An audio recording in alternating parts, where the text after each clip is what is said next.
कुछ पैसों के बदले किसी को दे रहे हो? अब अभी किसी को बेचे नहीं तो क्या करे साहब। एक छोटा बेटा है, उसको पढ़ाना भी है, उसकी देखभाल भी करनी है। और अगर मैं बेटी को घर में रखूंगा तो उसकी शादी कैसे करूंगा साहब? तुमको कितने पैसे मिल रहे हैं? अब 50,000 साहब। देखो, मैं तुमको पूरे 20 लाख रुपए देता हूँ। तुम अपनी बेटी संध्या को मुझे दे दो। हैं? अब 20 लाख? धन्यवाद साहब, धन्यवाद। मैं कल ही उसे आपके पास छोड़ जाऊंगा साहब।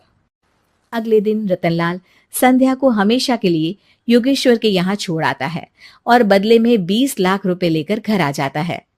रतनलाल जिंदगी में पहली बार इतने पैसे पाकर बौखला गया। उसने एक अच्छा घर लिया। कुणाल, अब हमें कोई चिंता नहीं है। तू अब अच्छे से पढ़, खूब मन लगाकर पढ़ाई करना। पापा, मुझे पढ़ाई करना अच्छा नहीं लगता। अरे तूने अगर ज्यादा बकवास की ना तो बहुत मारूंगा। कल से तू अच्छे स्कूल में जाएगा तो जाएगा, हाँ बस। कुणाल का एडमिशन एक अच्छे स्कूल में हो जाता है, लेकिन आए दिन स्कूल से शिकायत आती ही रहती है। 10 साल बाद एक दिन प्रिंसिपल मैडम रतनलाल को स्कूल में बुलाती है। रतनलाल, आपका बेटा कुणाल बहुत आवारा हो गया है और ये बिल्कुल भी पढ़ाई नहीं करता है, बल्कि उसका दिमाग गलत कामों में जा रहा है। अब मैं उससे बात करूंगा मैडम। ठीक है, आज ये आखिरी मौका है।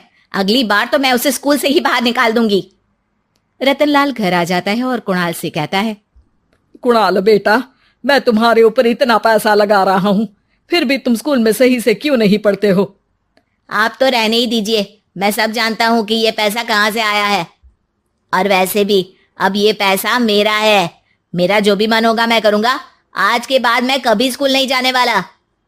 रतनलाल को अपनी बेटी की याद आती है और वो रोने लगता है। 5 साल बाद कुणाल एक दिन एक लड़की को शादी करके घर ले आता है। पिताजी, ये मेरी पत्नी है स्वीटी। तुमने शादी कर ली? हाँ, शादी कर ली मैंने, दिखाई नहीं दे रहा? और अब से आप फिर से कमाना शुरू कर दो।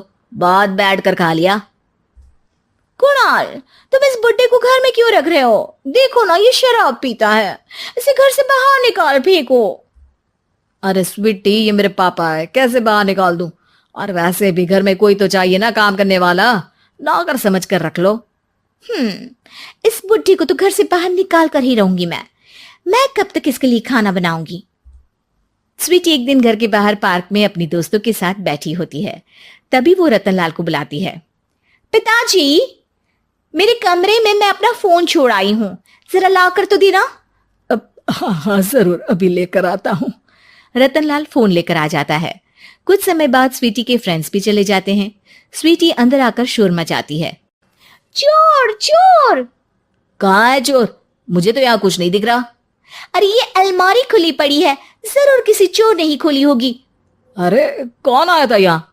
यहाँ तो पिताजी आए थे बस। अरे बहू, मैं चोर नहीं हूं। मुझे तो आप पर अब बिल्कुल भी विश्वास नहीं है पिताजी, क्योंकि जब आप पैसे के लिए दीदी को बेच सकते हो तो आप चोरी भी तो कर ही सकते हो।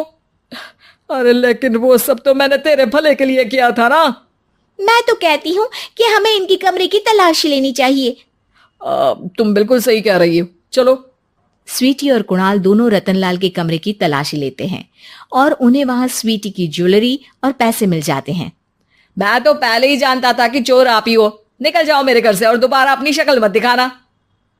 रतनलाल आंखों में आंसू लिए घर से निकल जाता है। स्वीटी मन ही मन सोचती है, आज तो मेरी प्लानिंग सफल हो गई। जैसा मैं चाहती थी ऐसा ही किया और बड़ी आसानी से उस बुड्ढी को चोरी का इल्जाम लगाकर घर से भगा दिया। रतनलाल की हालत अब ज्यादा खराब हो गई और वो सड़क पर बैठकर भीख मांगकर खाने लगा। एक दिन वहां एक गाड़ी आकर रुकी और सड़क पर बैठे सभी भिखारियों को अपने सेंटर ले गई। एनजीओ की मालिक संध्या एक एक करके सभी को सुविधा मुहैया कराती है। तभी उसकी नजर रतनलाल पर पड़ती है। पिताजी? संध्या, तू? पिताजी, आपकी ये हालत कैसे हुई? ये सब मेरे बुरे कर्मों की सजा है जो मुझे मिल रही है। मुझे माफ कर दे बेटी।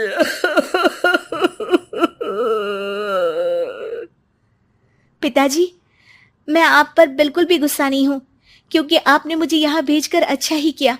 मेरी जिंदगी बदल गई। लेकिन ये सब हुआ कैसे बेटा?